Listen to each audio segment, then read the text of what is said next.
The assassination of Charlie Kirk, the fiery co-founder of Turning Point USA and a staunch ally of former President Donald Trump, has ripped through the heart of America like a lightning bolt, igniting a firestorm of outrage, speculation, and raw emotion. This isn't just another headline, it's a gut punch that exposes the dark underbelly of political division and the simmering rage that's tearing society apart. Every day, new bombshell revelations emerge, and now the FBI has unearthed a trove of evidence that flips the entire narrative on its head. The murder of Charlie Kirk, which set social media ablaze and dominated news cycles, has revealed a truth so shocking, so heart-wrenching, that it'll leave you reeling. Cell phone records, chilling surveillance footage, gut-wrenching witness statements, and cold hard physical evidence are screaming one undeniable fact. Charlie Kirk's killer is none other than 22-year-old Tyler Robinson, a young man driven by a toxic cocktail of anger and ideology. Charlie Kirk was a titan in the conservative world. At just 18, he co-founded Turning Point USA in 2012, transforming it into a $79 million juggernaut with a presence on thousands of campuses.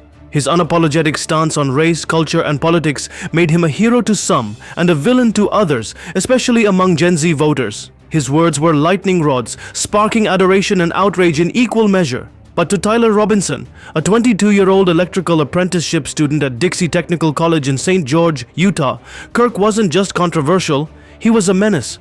Tyler believed Kirk's rhetoric was a poison, dividing the nation and sowing hatred. That belief wasn't fleeting. It was a fire that grew hotter with every speech Tyler heard. On September 10th, during a family dinner, he let it all spill out. "Charlie Kirk's coming to UVU," he told his family, his voice dripping with contempt. "He's full of hate, spreading division." A family member later relayed this to the FBI, painting a vivid picture of Tyler's mindset, a young man teetering on the edge of obsession. The unraveling of this case began not on the day of the murder, but the day before, September 10th. Tyler told his family he was heading to Utah for some work, but that was a lie. He was scouting the UVU campus, mapping out his plan. He met with a friend, someone he'd been venting to about Kirk's influence. Yes, you heard that right. Don't gasp just yet. This isn't some shadowy conspiracy or faceless villain. It's a kid from St. George, Utah who believed Kirk was poisoning society with hate. The FBI's investigation, backed by call logs, text messages, and damning testimonies, points directly to Tyler as the mastermind of this heinous act. For months, he seethed over Kirk's provocative speeches, convinced they were ripping the country apart. That rage, festering like an open wound, pushed him to commit a crime that has shaken the nation to its core. The case is airtight, and justice is closing in. Tyler Robinson will soon face the cold steel of prison bars, and Charlie Kirk's legacy will finally get the justice it deserves. This isn't a rumor or a wild tale spun for clicks. It's the unfiltered, bone-chilling truth. Social media, that double-edged sword, has turned this tragedy into a circus. People swarm like moths to a flame, lapping up whatever's trending without a shred of skepticism. They don't care about facts, they chase the rush of the viral, but the truth, it's light years away from the hashtags and hot takes. If you're serious about standing for Charlie Kirk, if you want to see justice served, then buckle up and watch this entire video. I'm not here to smear Charlie's name, far from it. I've championed his ideas, stood by his fight, but my mission now is to deliver the raw, unvarnished truth to you. If you're truly with Charlie, if you burn for justice, then don't skip a second of this. Watch it all, then hit the comments with your thoughts. But if you're the type to half-watch and fire off knee-jerk rants, do us all a favor and steer clear. When Charlie Kirk was gunned down, his team and supporters flooded the media with the story. He was set to deliver a speech at Utah Valley University, UVU, on September 11, 2025, when tragedy struck. His lifeless body was found under a tent on the campus, a single bullet wound in his neck. Graphic videos exploded across social media, capturing the horrifying moment. A single shot from a distant rooftop, chaos erupting as Kirk collapsed. The images went viral, fueling a tidal wave of grief and fury. Supporters cried foul, alleging conspiracies and cover-ups, while protests erupted and political opportunists fanned the flames. Armchair judges grabbed microphones, spinning wild narratives that spread like wildfire. But the truth, as it always does, lay buried beneath the noise, waiting to be unearthed with ironclad evidence. At first, Tyler's anger was just talk, rants about ideology and division, but it soon morphed into something darker, more sinister. He scoped out a rooftop with a clear line of sight to the stage where Kirk would speak. That evening, he got home late, and his father noticed something was off. "You said you were going somewhere else. Why are you coming from this direction?" his father demanded. Tyler froze, his excuses crumbling. His father, sensing deception, pressed harder.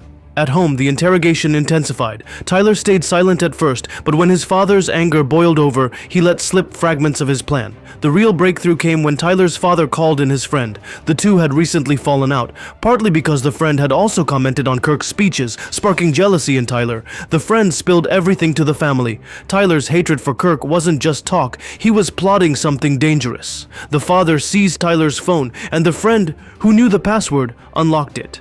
What they found was a bombshell, chats and call logs detailing Tyler's fixation on Kirk, his plans to silence him, and his scouting trips to UVU. The family was stunned. That night, September 10th, the house erupted in chaos. Tyler's father laid into him, warning him to abandon his vendetta. The fear of social stigma, what would the neighbors, the town, the world think, gnawed at them.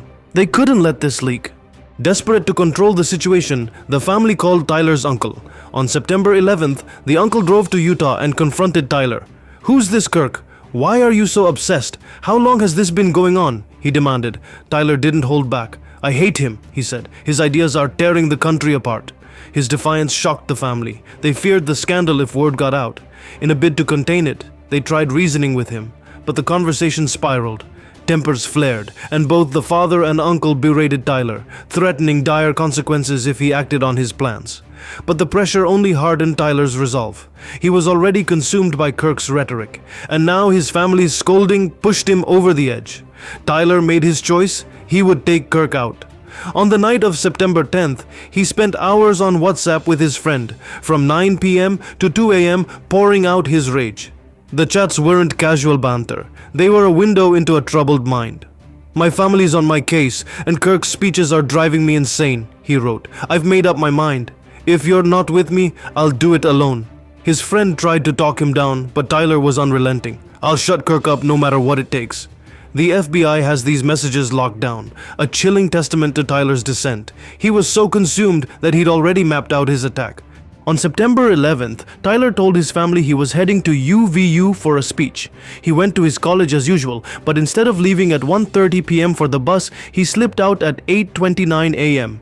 CCTV caught him leaving, then stopping at a nearby shop. There, he bought a Mauser 30-006 bolt-action rifle, wrapping it in a towel to conceal it. The shopkeeper later told the FBI. Around noon on September 11th, Tyler came in and asked, "Can I get a rifle?" I said, "Sure, kid, it's here." He took it and left. He seemed normal. No one would have suspected a thing. The shopkeeper was devastated when he learned the truth, saying he never imagined Tyler's intent. Rifle in hand, Tyler climbed to a UVU rooftop. From there, he fired a single, precise shot that struck Kirk in the neck, killing him instantly. He fled, stashing the rifle in nearby woods, where the FBI later recovered it, complete with cryptic carvings, lyrics from an Italian folk song, and internet memes. Tyler tried to blend into the student crowd, but the FBI was closing in. Surveillance footage showed him in a black long-sleeve shirt, Adidas hat, and Converse sneakers. Over 7,000 tips poured in, one from Tyler's own father. The father recognized Tyler in the FBI's footage. Terrified of the fallout, public shame, ruined reputation, he hesitated but called a family friend, a youth pastor and court security officer. The pastor tried to calm Tyler but ultimately alerted the U.S. Marshals. On September 12, 2025 at 10 p.m. in Washington, Utah, the Marshals took Tyler into custody. FBI Director Kash Patel called it a historic 33-hour manhunt. Tyler now faces charges of aggravated murder, felony firearm discharge, and obstruction of justice with no bail. The father initially tried to shield Tyler, but the FBI's evidence, chats, call logs, footage, and the rifle, was overwhelming.